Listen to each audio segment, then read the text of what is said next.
Өлкөдө азык-түлүктүн кымбаттыгы калктын чөнтөгүн какты. Айрыкча кумшекердин, өсүмдүк майдын, эттин баасына айырылуу катмыр туруштук бере албай турат. Азыркы күндө биздин элибиз макаронду сууга бышырып жеп калды. Бул деген нерсе бул өтө мындай ойлоно турган нерсе да. Өкмөт ачык иштей элексиңер. Чогулуш эле өткөрөсүңөр, чогулуш эч бир немеси жок. Анча өкмөттүн мүчөлөрү президентибизге кошулуп башка жактарга учутат. Дагы эле жерге конбой жүрөт.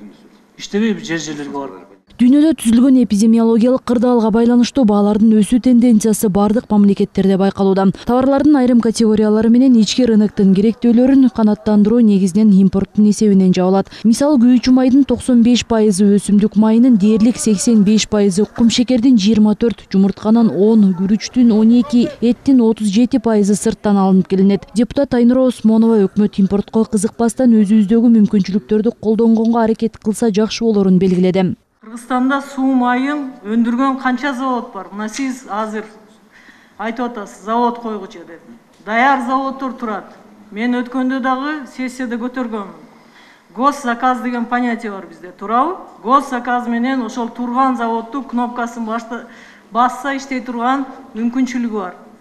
Ошол заводдорду эмне үчүн биз мына иштете албай атабыз? Канча завод бар мына? Толук айтыңызчы мага. Биз аны изилдегенбиз, тактаганбыз, кандай деңгээлде аны иштетсек болот депчү. Эми госзаказ менен иштетсе болот да, туурабы? Өкмөт Матрезерв аркылуу кумшекер менен майды сатып алуу үчүн 318 миллион сом бөлгөн. Депутаттар өкмөт мүчөлөрүнүн ал суммага атылган азыктар кайсы жактан алынып жатканына кызыгышты. Айтымдарында, эгер күн караманы өзүбүз алып суу май чыгара турган болсок, 115 сомго айланмак. Алып келген компаниясы бул Богатовский масло экстракционный завод деген ишкана. Тиги доставкасын кошуп, разгрузкасын кошуп, анан НДСти кошкондон кийин 1 литр майдын баасы 135 сом 17 тыйындан болот. Лебедянский сахарный завод Россиядан Лугойго чейин 1 килограммдын баасы 50 сом 9 тыйын. Ал эми Луговойдон доставканы, разгрузканы кошуп, НДСти кошкондон кийин 57 сом 50 тыйын болууда. Бул жерде азык-түлүктү Матрезерв элге сата алабы деген суроо жаралат. Жыйынга катышкан депутаттар өкмөт мүчөлөрүнүн муну түшүндүрүп берүүнү талап кылышты. Өзү эле Матрезерв разбронирование ошондой механизм менен иштейт. Бул жергиликтүү бийлик менен чогуу. Бизде билесиз, ун менен ошондой маселелер болгон. Былтыр 20-жылдар, 19-жылдар азыр деле ошол эле механизм менен ушу ун менен суу майда таратылат. Анын ичинде дагы бул механизмде жанакы бизде Минздравда мурунку Минсоцтруттун тизмелери бар да, үй бүлөлөр. Ошолорго түзмө-түз сатуу боюнча да ошол механизмде каралыштырылып жатат.